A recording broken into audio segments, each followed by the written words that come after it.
आज का dictation SSC stenographer grade C and grade D 2024 का जो स्किल टेस्ट 16 अप्रैल 2025 को हुआ था वही डिक्टेशन है, जो कि 80 शब्द प्रति मिनट की गति से होने वाला है।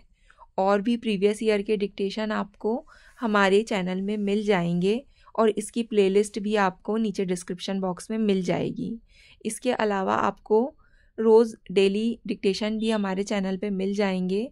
इसके लिए आप हमारा टेलीग्राम ग्रुप ज्वाइन कर सकते हैं, जिसकी लिंक नीचे डिस्क्रिप्शन बॉक्स में मिल जाएगी। वहाँ डेली डिक्टेशन की लिंक डाली जाती है, आप अपनी गति के अनुसार डिक्टेशन लिख सकते हैं। तो ज़्यादा समय ना लेते हुए डिक्टेशन स्टार्ट करते हैं 5 सेकंड के बाद।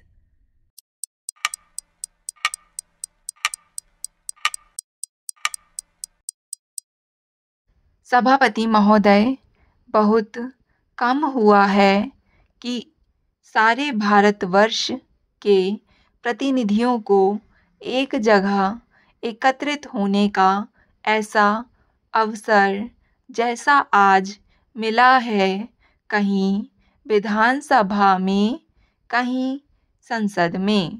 कहने को तो आज भारत के ही हम सब प्रतिनिधि हैं, लेकिन जो विशाल प्रतिनिधित्व आज मैं अपने सामने देख रहा हूँ, जिसमें जीवन का एक स्पंदन सारे भारत के हृदय की धड़कन है, वह मैं देख रहा हूँ।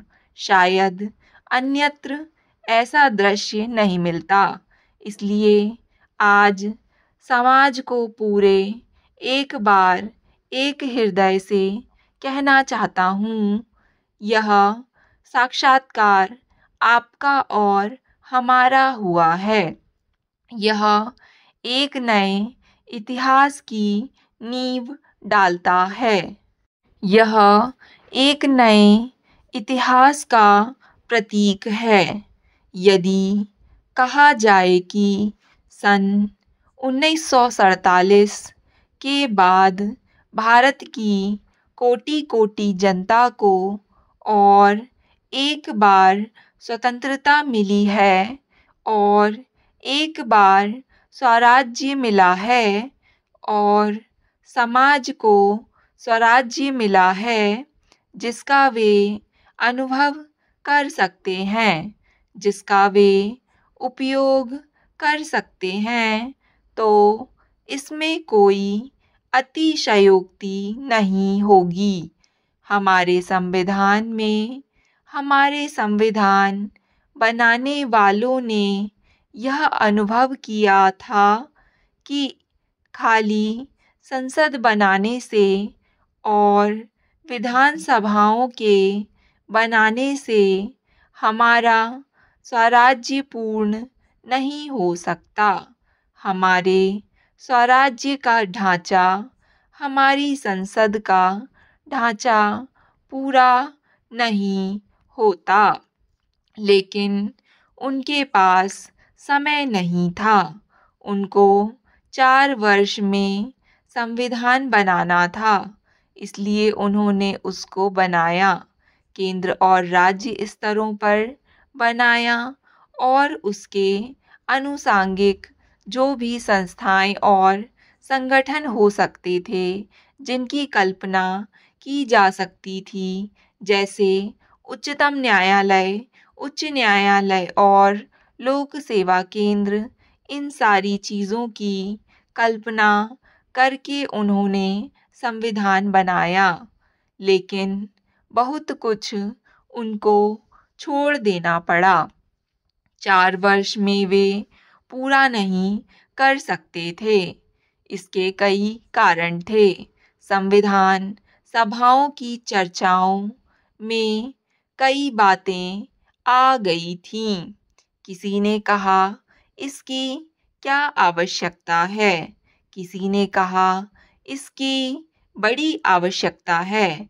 इसलिए उन्होंने कुछ निर्देशक सिद्धांत दिए, कुछ ऐसे सिद्धांत दिए जिसके अनुसार सरकारों को क्या कार्य करना था। उन्होंने कहा कि यह आप कीजिए, उनमें से पंचायत राज एक है। उन सिद्धांतों में यह भी है कि जितना शीघ्र हो सके यह पंचायती राज संस्थाएं स्थापित हों। आज मैं आपको एक छोटा सा उदाहरण देता हूँ। हमने अपने लिए लोकतांत्रिक पद्धति चुनी, अपनाई, लेकिन लोकतांत्रिक पद्धति में क्या ऐसा होता है?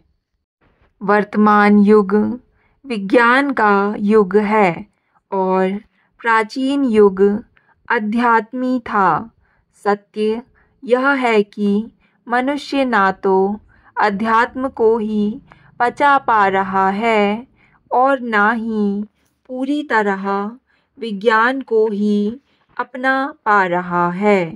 कारण विज्ञान भौतिक सुविधाएं तो देता है परंतु शांति नहीं दे पा रहा है। जहाँ तक अध्यात्म का प्रश्न है उससे शांति तो मिलती है पर जीवन समय से पीछे छूट जाता है। आज आवश्यकता इस बात की है कि दोनों का सामंजस्य हो, जो हो नहीं पा रहा है।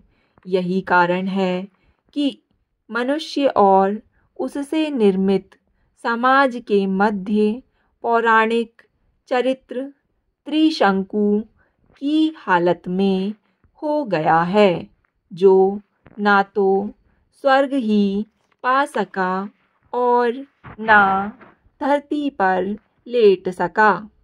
व्यक्ति और समाज परस्पर संबंधित है। व्यक्ति के बिना समाज का और समाज के बिना व्यक्ति का ना तो कोई मूल्य है और ना कोई आधार है। व्यक्ति रहित समाज एक शून्य की तरह होता है, जहाँ मौत के सन्नाटे के अलावा और कुछ भी नहीं है। यही स्थिति व्यक्ति की है।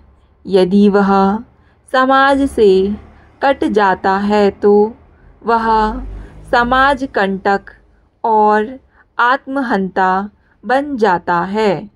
स्पष्ट शब्दों में व्यक्ति की समाज को और समाज की व्यक्ति की आवश्यकता पड़ती है।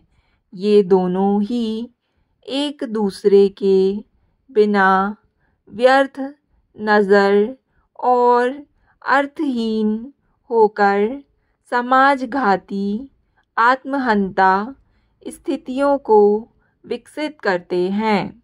मनुष्य केवल भूख और काम वासना की प्राप्ति मात्र से ही संतुष्ट होने वाला जीवन नहीं है। यदि कोई उसे यह चारा डालता है तो उसे पूर्ण संतुष्टि नहीं हो पाती है। यूं भी भूख और भोग से ही संतुष्ट होना पशु धर्म है, मानव धर्म नहीं।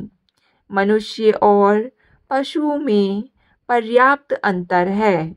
मनुष्य इन उपर्युक्त वासनाओं से ऊपर उठकर विवेक से भी काम लेना चाहता है।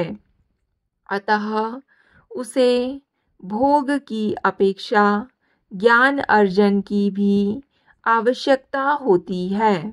करुणा अपने बीज अपने आलंबनों या पात्रों में नहीं फेंकती है तथा जिस पर करुणा की जाती है वह बदले में करुणा नहीं करता, जैसा कि क्रोध और प्रेम में होता है, बल्कि कृतज्ञ होता है व श्रद्धा यानी प्रीति करता है। बहुत से औपन्यासिक कथाओं में यह बात दिखाई गई है कि युवतियाँ दुष्टों के हाथ से अपने उद्धार करने वाले युवकों के प्रेम में फंस गई हैं। कोमल भावों की योजना के बंगाल के सामाजिक उपन्यास लेखक करुणा और प्रीति के मेल से बड़े ही भावोत्पादक दृश्य करता है। करुणा अपना बदला नहीं चाहती। करुणा से करुणा उत्पन्न होती नहीं है, अपितु कृतज्ञता उत्पन्न होती है। स्टॉप।